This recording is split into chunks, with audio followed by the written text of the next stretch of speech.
Hello there, достар. Бүгінгі сабағымызда біз present perfect tense'ін үйренетін боламыз. Қандай жағдайда қолданамыз және қандай формула бойынша құрамыз. Әдеттегі диалогтан бастаймыз. Екі дос Алматыдағы тауларды талқылап жатыр. Айдос сұрап жатыр. Have you ever been to Almaty Mountains? Сен Алматы тауларын көрдің бе? Болдың ба сол жақта? Yeah, I've been to Medeo a couple of times. It's quite beautiful there. Yeah, мен Медеоде бірнеше рет болдым. Өте әдемі екен. Really? I've only been to Koktube once or twice. Шынымен де ма? Мәссаған. Мен Көктөбеде бір-екі рет қана болдым. Айда айтады. I've also hiked to different peaks in Almaty, like Furmanov and Bukreev peaks. Мен өзімнің өмірімде жалпы әртүрлі шыңға шығып көрдім. Алматыдағы, мысалы, Фурманов және Букреев шыңдарына. The view from there is breathtaking. О жерден көрініс деген деміңді алып кететіндей, өте керемет. Next time I will definitely go with you. Келесі жолы мен сенімен міндетті түрде барам. Great idea. I've added you to our WhatsApp chat. Мен сені, керемет идея, мен сені біздің WhatsApp чатымызға қосып қойдым. Мінекей, бұл диалогты сіздер көрген. Have you ever been? I've been, I've only been, I've hiked, I've added. Present perfect шағының мысалдары. Өздеріңіз байқағандай, present perfect шағы have немесе has етістігінің, көмекші етістігінің қолданысымен және негізгі етістіктің үшінші формасы арқылы құрылады. Мысалы, I have finished my homework. I неге have, has емес. I, you, we, they мен have қолданылады. Тура мысалы, do сияқты, I, you, we, they мен have, he, she, it пен has қолданамыз. Finished, ол finish етістігінің үшінші формасы. Ол дұрыс етістік болғандықтан, оған ed жалғау қосылады. Finished. I have finished my homework. Мен үй жұмысымды аяқтадым. Әсел has lived in Astana for 6 years. Әсел Астанада 6 жыл бойы тұрды. They haven't done their chores yet. Олар өздерінің үйдегі жұмыстарын, мысалы, кір жуу, дыс жуу, үйді тазалау сияқты chores деп аталады оның бәрі, олар әлі бітірмеді. Әсел has lived, себебі she болған соң, they болған соң, have not done. Енді present perfect шағының мағынасы қандай екен? Present perfect шағы, ол біздің бұрынғы тәжірибемізді жеткізуге арналған шақ. Мысалы, біздің өмірімізде осындай болды, және уақыты маңызды емес, қашан болды, былтыр болды, әйтеуір біз өмірімізде оны істеп көрсек, біз present perfect шағы арқылы оны айтамыз. Нұржанат has run the Almaty marathon twice.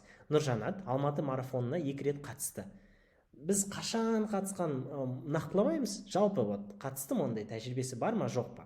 Нұржанат болған соң has run. Run деген runның үшінші формасы. I have never been on a cruise. Мен ешқашан круизға бармадым. I have never been on a cruise. Been деген ол to be етістігінің үшінші формасы. Нұрай has been to Jamaica. Нұрай Ямайкада болды. Has been to Jamaica. Бір жерде болды деген кезде has been to деп айтамыз. Тағы да бір ережелер present perfect жайлы, ол біз әдетте present perfect'ті мынандай сұрақтарға жауап бергенде қолданамыз. How long, қаншалықты ұзақ, немесе for, since деген сөздерді көрсеңіздер, ондай кезде present perfect'ті қолданамыз. Себебі олар бұрын басталып әзірде жалғасып жатқан іс-әрекеттерді сипаттауға арналады. Еркен Жомарт have been married for 25 years. Ерке мен Жомарт 25 жыл бойы некесін құрып, бір семья атанды. 25 жыл бойы бір семья. I've lived in Almaty since 2016.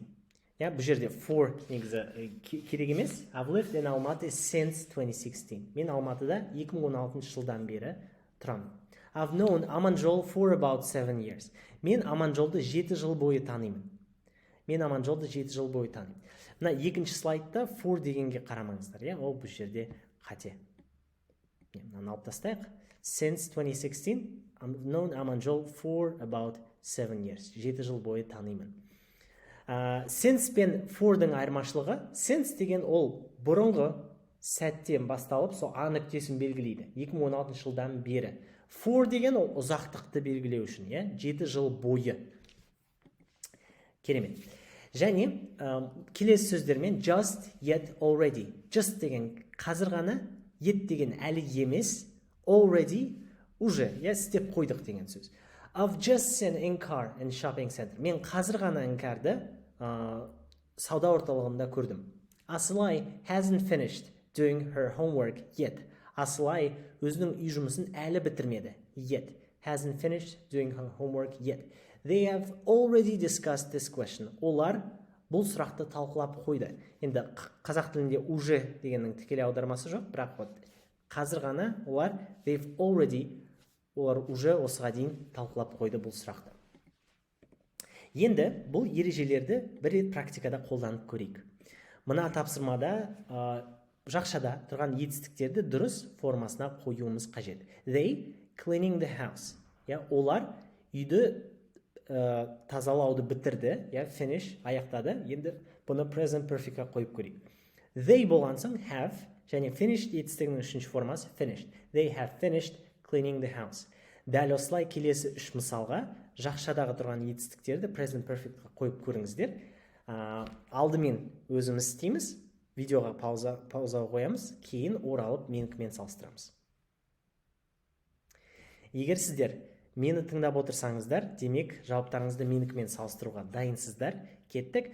We here for a few hours. Біз осы жерде бірнеше сағат бойы be болдық.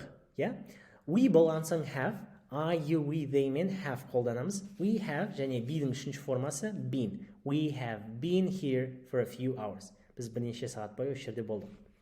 They all over the world. Олар бүкіл әлемді travel аралады, саяхаттады. They болған соң have және travel'дың үшінші формасы traveled. Егер етістіктің дұрыс немесе бұрыс екенін білмей жатсаңыз, edvibe'дің ішінде сөздік деген функциясы бар. Сөздіктің тура астында етістіктер тізімі. Сол арқылы тексеруге болады. They have traveled all over the world. Үшіншісі, Kamal washing his car yet. Камал өз машинасын тазалауды әлі аяқтамады. Қараңыздар. Washing his car yet. Yet дегеннің айырмашылығы, ерекшелігі әлі аяқталмады. Ол әдетте болымсыз сөйлемдермен қолданылады. Сол үшін бұл жерде дұрыс жауап Kamal has finished washing his car yet емес. Себебі yet дегеннің мағынасы әлі жоқ қой, әлі бітірмеді. Hasn't finished washing his car yet. Камал әлі өз машинасын жуып бітірмеді. Has not finished washing his car yet. Тағы да бір ерекшелік forға назар аударып көріңіздер. For a few hours. Қайтадан бұл ұзақтықты белгілейді. For a few hours. Бірнеше сағат бойы.